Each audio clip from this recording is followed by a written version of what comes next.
நல்லா ஓட்டிட்டு போயிட்டு இருந்தாங்க. திடீர்னு வந்து 2 பசங்க வந்து வண்டியில் சாஞ்சிட்டாங்க சார். அப்படியே கிராச்சஸ் ஆயிடுச்சு சார். இதுக்கு அடுத்த சிக்னல்ல சார்.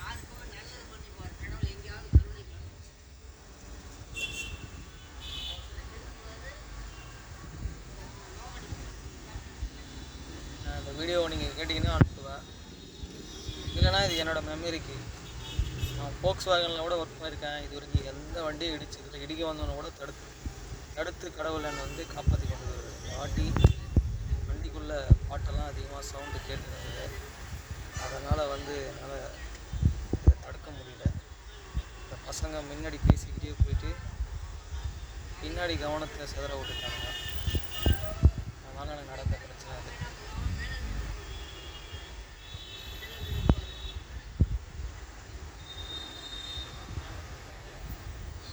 என் மேலே தப்பு இல்லை சார். நீங்கள் எத்தனை வாட்டி நாட்டி கூட அனுப்பிங்க. எனக்கு கவனம் சிதற அளவுக்கு நான் ஓட்ட மாட்டேன். கவனமாக தான் ஓட்டுவேன். இப்போ வர சிக்னல் தான் இந்த இடத்துல நடக்குது பிரச்சனை.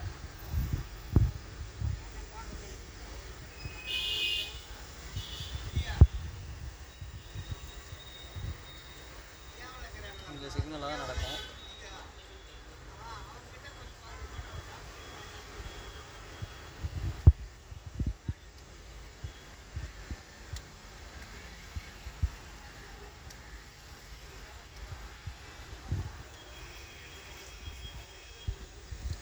தான் அந்த பசங்க சிக்னல் போட்டவொடனே போகாமல் பேசிக்கிட்டே போய் நின்றுவானுங்க முன்னாடி.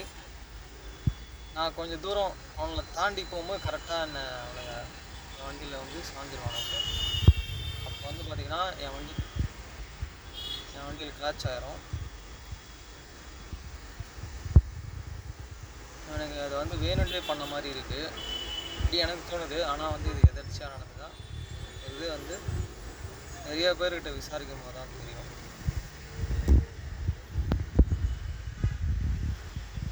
இந்த பசங்க தான் இங்கே நிற்கிறானுங்க பாருங்க. இந்த பசங்க தான்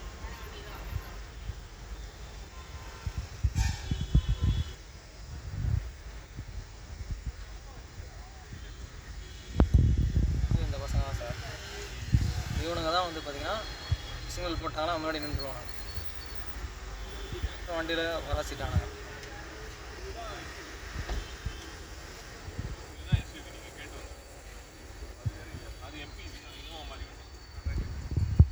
இதுலேருந்து கிராச் ஆகிறேன் சார்.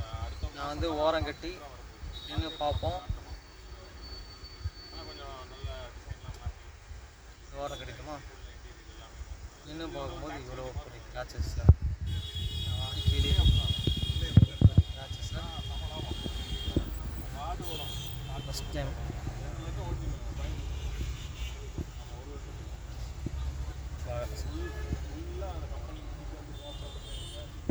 நான் கிராச்சை காட்டுறேன்.